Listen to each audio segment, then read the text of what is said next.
আজকে আমার দুপুর বেলায় প্রায় 40,000 টাকার মতো হারিয়ে গিয়েছিল।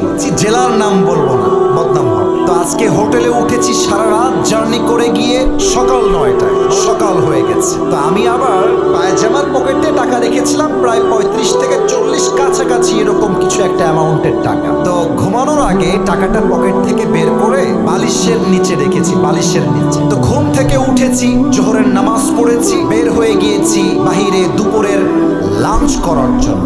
কিন্তু টাকা যে বালিশের নিচে ছিল আমি ভুলেই গেছি। হোটেলে খেতে গেছি, বিল দেওয়ার জন্য বলেছে, বিল হয়েছে 600 থেকে 700 টাকা। পকেটে হাত দিয়েছি, দেখছি টাকা নাই। মাথা তো আমার ঘুরে গেছে, কিরে টাকা আমি রাখলাম কোথায়?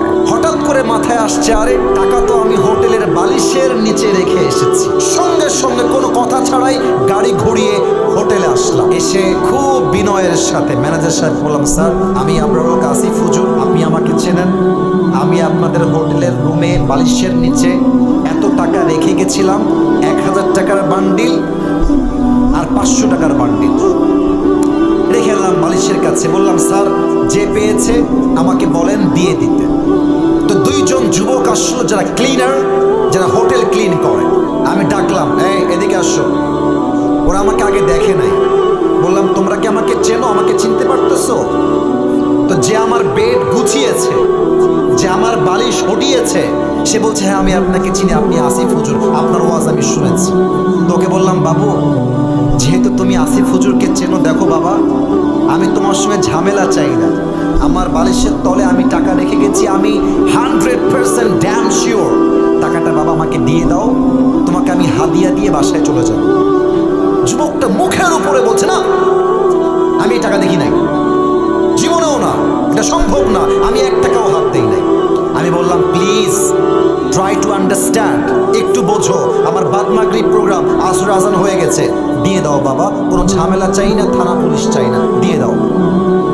আমি বুঝালাম, আমার ড্রাইভার বুঝালো, পিএস বুঝালো, ম্যানেজার বুঝালো, সে বুঝতে রাজি না। এবার হোটেলের মালিক চলে আসছে, বড় লোক, শিক্ষিত, অনেক বড় ঘরের মানুষ তিনি, এবং তিনি একজন অ্যাডভোকেটকেও নিয়ে আসছে। সিসিটিভি ক্যামেরা ওপেন করা হলো, কে গেছে হুজুরের রুমে আর কে বের হয়েছে। তা আমি চোর ধরতে গিয়ে নিজেই চোর হয়ে গেছি। তারা আমাকে বলতেছে, আপনি যে টাকা রাখছেন তার প্রমাণ কোথায়? আমাকে বলতেছে, বিনয়ের সাথেই বলছে যে, স্যার আপনি যে টাকা রেখেছেন এখানে 40,000 টাকা, তার প্রমাণ কি আপনি আমাকে বলেন। আমি তো ঝগড়া চাই না, আমি সবসময় সমাধান চাই।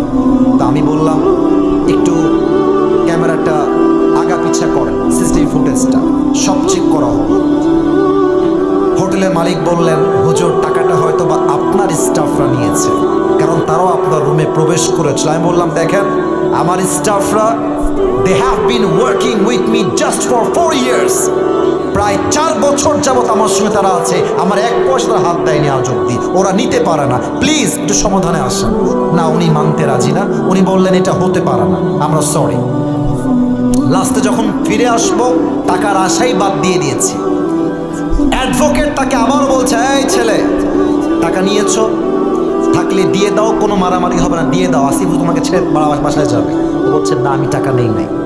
আমিও টাকার আশা বাদ দিলাম, যে থাক ওইটা বাদ, ওটা পাওয়া যাবে না। জাস্ট আসার সময় তাকে বললাম যে, স্যার দেখেন আমি আসিফ হুজুর, আমি কোনো গন্ডগোল চাই না, আপনার হোটেলের বদনাম চাই না, তবে একটা আবদার রাখবো, এই যুবকটা যে রুমে থাকে, চেক হিজ রুম, রুমটা চেক করো। বলছে, ঠিক আছে হুজুর, আপনার লাস্ট আবদার আমরা রাখবো। হোটেল ম্যানেজার, হোটেল মালিক, অ্যাডভোকেট এবং আমার 3 জন স্টাফ ওর রুমে গেল। রুমে গিয়ে দেখবেন টয়লেটের উপরে একটা ছোট্ট করে জায়গা থাকে, এই ঢোপ টোপ রাখার জন্য, অনেক জিনিস রাখার জন্য। একজন গিয়ে সোজা ওখানে আঘাত করছে। যখনই খুলেছে দেখছে আমার সব টাকা ওখানে রাখা আছে।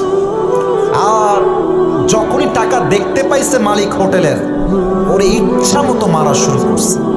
সেই মায়ের আমি গিয়ে পরে ঠেকায় ঠুকাই নিয়ে আসলাম। আর ওই যুবকটা পা ধরে এত কান্নাকাটি। আমি বললাম, যুবক তুমি কি করলা এটা? তুমি আমাকে বলতা যে হুজুর আমি টাকাটা পেয়েছি, নেন আপনি, আপনার যা মন চা আমাকে খুশি হয়ে দিবেন, তাতেই আমি খুশি, আমি তোমাকে দিতাম অনেক টাকা খুশি হয়ে। তুমি কি করলা? এখন তুমি টাকাটাও পাইলা না, তোমার চাকরিও হারায় গেল। শিক্ষা কি পেলেন? শিক্ষা একটা। যদি আপনি জ্ঞানী মানুষ হয়ে থাকেন, আপনি মাথায় রাখবেন যে আমার এই টাকাটা দামি নয়, আমার বিশ্বাসটা দামি। যদি আমি বিশ্বাস রাখতে পারি, পুরস্কারও থাকবে, চাকরিও থাকবে, জীবনটাও সুন্দর হবে। মূর্খতা